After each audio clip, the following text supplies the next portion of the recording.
Film विज्ञापन रे अभिनेत्री विरोध में अश्लीलता अभियोग चरित्र को कलंकित करने सामाजिक हिंसा बोली कहले हाईकोर्ट। आसंतु जानिबा एहार सर्विसेस खबर विषय रे महिला विरोध में चरित्र कलंकित कर अभियोग उपरे केरल हाईकोर्ट एक बड़ मंतव्य देइछंती। कोर्ट कहिसंती जे कौनसी दृढ़ आधार बिना महिला को बदनाम करने सामाजिक हिंसार एक मारात्मक रूप।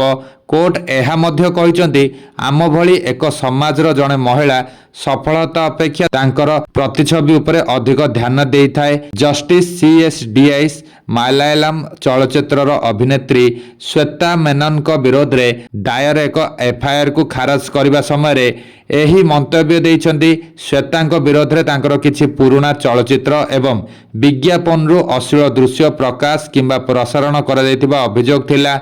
हाईकोर्ट कहिसंती अभिनेत्री मतरे एहा जुक्तियुक्त जे अभियोग केवल तांको मलयालम मूवी आर्टिस्ट एसोसिएशन रो सभापति पद पई निर्वाचन लड़िबारु रोकिबा पई दायर करा जायतिला। तांकर नामांकन प्रत्याहार शेष तारीख पूर्वरु कोर्ट FIR को रद्द करने तांकर बेआईन मंजूरी करने सहित कहिसंती जे अभियोग स्पष्ट भाव में हैरान पई करा जायतिबा प्रकृति सूचित होउछि। अभियोग FIR रेकर्ड रे थिबा सामग्री एवं प्रासंगिक आईन विश्लेषण स्पष्ट भाव में दर्शाउछि जे श्वेतांक भावमूर्ति एवं प्रतिष्ठान को क्षति पहुंचाइबा पई मंद उद्देश्य रखी अभियोग करा जायतिला। कौनसी आधार किंबा ठोस प्रमाण बिना महिला चरित्र को अपमानित करने तथा कलंकित करने सामाजिक हिंसार एक क्षतिकारक रूप। जदिओ यह कहवा सहज यह प्रभाव को किंतु सुदूर प्रसारी।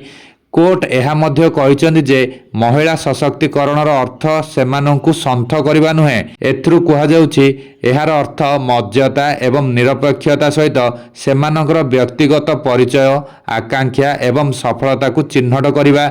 सूचना प्रजुक्ति विद्या आईन धारा 69 अश्लील सामग्री प्रकाशन किंबा प्रसारण आईन प्रासंगिक धारा अनुଯାୟୀ अभिनेत्री विरोध में एक FIR रुजु कर FIR समय Shweta Malayalam movie artist association AMMA पई सभापति निर्वाचन रे प्रतिद्वंदिता करुथिले। पर से AMM रो सभापति भावे निर्वाचित होइथिले।